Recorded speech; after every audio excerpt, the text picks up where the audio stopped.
Master minds commerce చదవాలనుకునే 10th inter విద్యార్థుల తొలి ఎంపిక. అసలు ఏమి గమకాలమ్మా అది. మోహిని భస్మాసుర కూడా సుశీల పాట అనండి. సుశీల అమ్మగారు వద్దు, సుశీల పాట. సుశీల గారు అంతే, మనంతో పాటకులు అంతే. Ever green.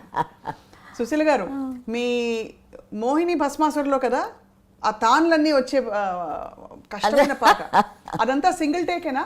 అంటే అప్పట్లో ట్రాక్ సిస్టమ్ లేదు కదా. అదే వినుడు వినుడు రామాయణ గాథ వినుడి మనసారా, వినుడు వినుడు రామాయణ గాథ వినుడి మనసారా, ఆలపించిన ఆలకించిన ఆనందములకే చేరాదు. అవి మర్చిపోయాను లిరిక్. అట్లాగా ఇద్దరు ఎడాపడా కొట్టేశాం. నిజంగా ఆవిడ ఎక్కడున్నారో ఒక నిజం చాలా సంతోషం. లీల గారితో మీరు పాడిన పాటలు ఆ టైంలో అప్పటికప్పుడు నేర్పించి పాడించడమే కదా, రిహార్సల్స్ లేదా?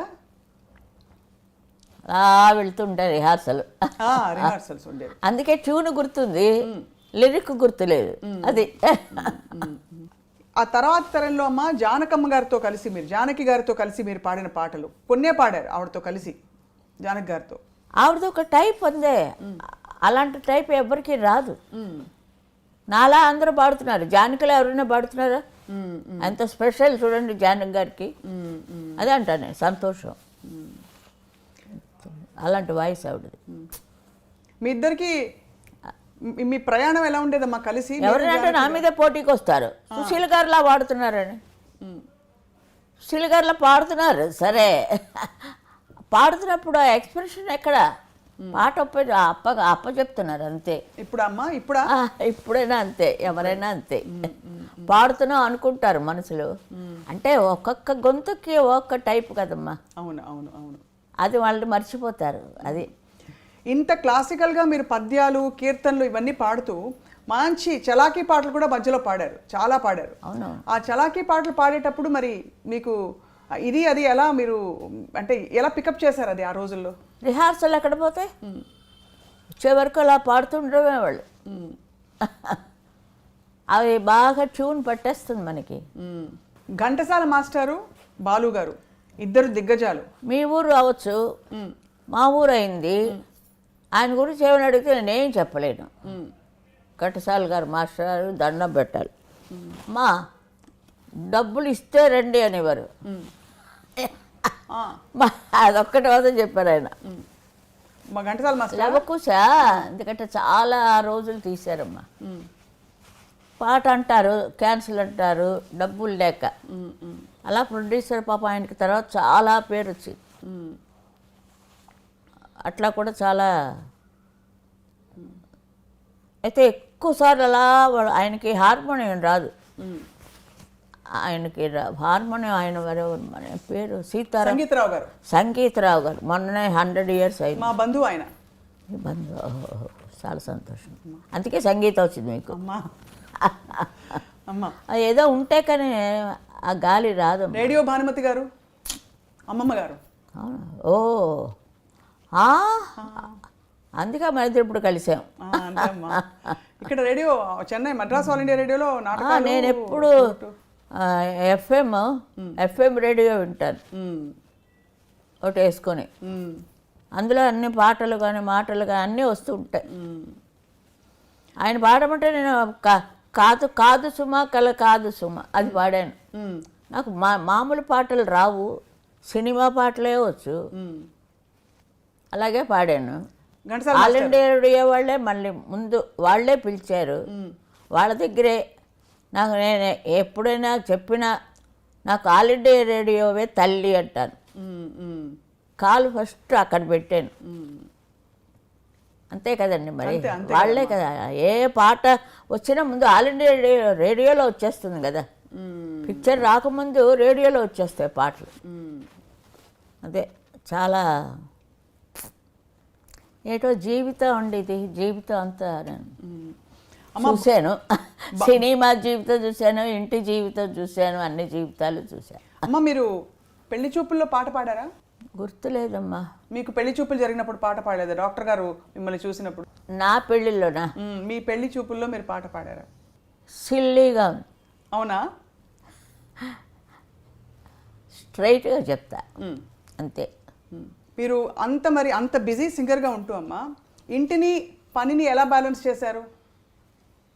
ఇల్లు చూస్తే కదా నేను, తిండి లేదు తిప్పులు లేదు, అక్కడే ఎక్కువ. 3 గంటలకు తెల్లవారుజాము 3ంటికి వచ్చేదాన్ని. ఏదో మ్యారేజ్ అయింది పేరుకి, ఆయన ఒక గోడ కట్టాడు అంతే. ఆయన నుంచి నాకు చాలా ఒక హెల్ప్ఫుల్ అయింది. డాక్టర్ కాబట్టి చాలా హెల్ప్ అయింది నాకు. అంతే. వాయిస్ ఎప్పుడు ఖచ్చితంగానే ఉంటుంది, ఎప్పుడు ఏమి తాగను కదా. అవును, చాలా డిసిప్లిన్డ్గా ఉండేవారా? అవునమ్మా. ఇప్పుడు భోజనం విషయంలో అదంతా బాగానే ఉంది. ఆవకాయ అన్నం తిన్నాను, ఉల్లిపాయ వేసుకొని ఆవకాయ అన్నం తినే చదివానంత చదువు. అమ్మ బాలు గారితో మీ ప్రయాణం 2 ముక్కలు చెప్పండి అమ్మా. బాలు గారు మీరు అత్యధికంగా పాటలు పాడారు కాబట్టి బాలు గారు నిజంగా ఇప్పటికీ ఎవరికి అసలు నేను పాడుతున్నప్పుడు నేను సౌందరరాజన్ గారు చాలా లీడులో, మరి ఎవరు చేశారో మాకు తెలీదు. మాకు తగ్గాయి, ఇద్దరికీ తగ్గాయి పాటలు. అప్పుడు చక్రవర్తి గారు వచ్చారు, సుశీల గారే పాడాలన్నాడు. ట్రెండ్ మారిపోయింది, అందరికీ నేనే. క్లబ్ డ్యాన్స్ దగ్గర నుంచి నేనే. మళ్ళీ ఒక ఇది వచ్చింది నాకు, ఒక వేవ్, న్యూ వేవ్. అప్పుడు తగ్గినప్పుడు బాధపడేవారా లేకపోతే అంతా భగవత్ చిత్తం అనుకునేవారా? బాధలు గీతలు ఏం లేవు. అయ్యో ఆ పాట ఆవిడ పాడేసింది, అయ్యో నేను పాడలేదు అని అదేం లేదు. ఆవిడ పాడినది చాలా సంతోషం. ఇప్పుడు జానక్ గారు వచ్చారంటే ఆవిడది ఒక వెరైటీ, నేను జానక్ గారే పాడాం. ఆవిడ ఆవిడ ఒక స్పెషల్ వాయిస్ ఆవిడది. అన్ని రకాలు పాడతారు ఆవిడ. ఏదో మొగాడు వాయిస్ కూడా పాడిస్తారు, అది ఇంకెవరికి ఛాన్స్ లేకుండా. అన్నిటికీ అలా ఉంది ఛాలెంజ్. అమ్మాయి చాలా గ్రేట్ అది అలా ఉండడం.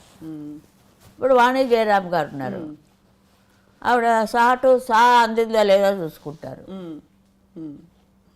దాన్ని బట్టి తెలిసిపోయింది కదా మీకు, పాడేవాళ్ళకి అంతకంటే ఏంటి. అంటే చెప్తున్నాను, వెరైటీకి జానక్ గారు ఒక వెరైటీ, ఆ వెరైటీ నేను పాడలేను. నా వెరైటీ ఎవరైనా పాడగలరు. జానక్ గారి వెరైటీ అన్నీ మీరు పాడారు కదమ్మా, కష్టమైన పాటలు అన్నీ పాడు.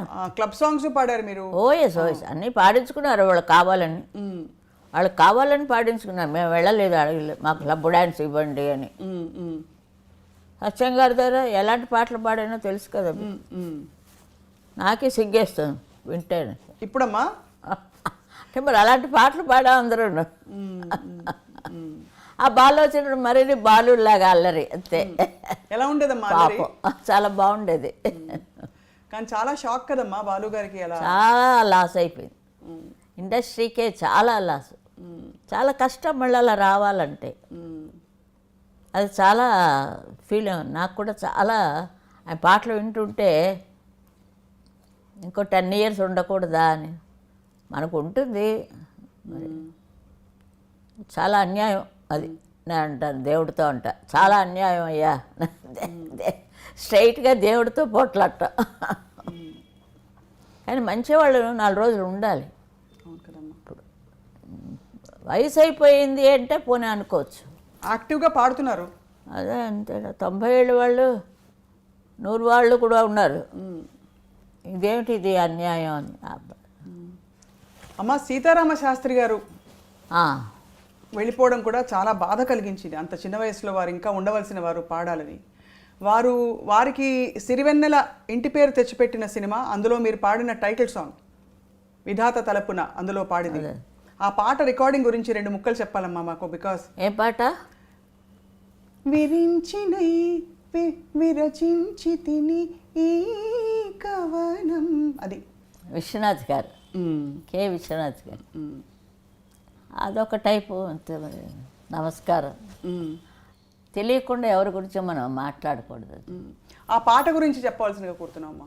అది బాలు కదా స్టార్ట్ చేశాడు. బాలు గారు స్టార్ట్ చేసి ఆ, మధ్యలో చేతలకు మీరు నేను పాడాను. జనించు ప్రతి శిశు గళమున అవునవునవును. అది మీ ఆయన విశ్వనాథ్ గారు అన్నీ సపరేట్గా ఉంటాయండి. చాలా మనసుకి హత్తుకునేటట్టు ఉంటాయి పాటలు. మహాదేవన్ గారి పాటలు కూడా అట్లాగే ఉంటాయి. జానకి గారికి ఎంత పాపులర్ తమిళ్లో, ఆవిడ పాటలే పాపులర్. జానక్ గారికి షౌకర్ జానక్ గారు ఒక్కొక్క హీరోయిన్ వాణిశ్రీ గారి పాటలు ఆవిడే పాడుతున్నట్టు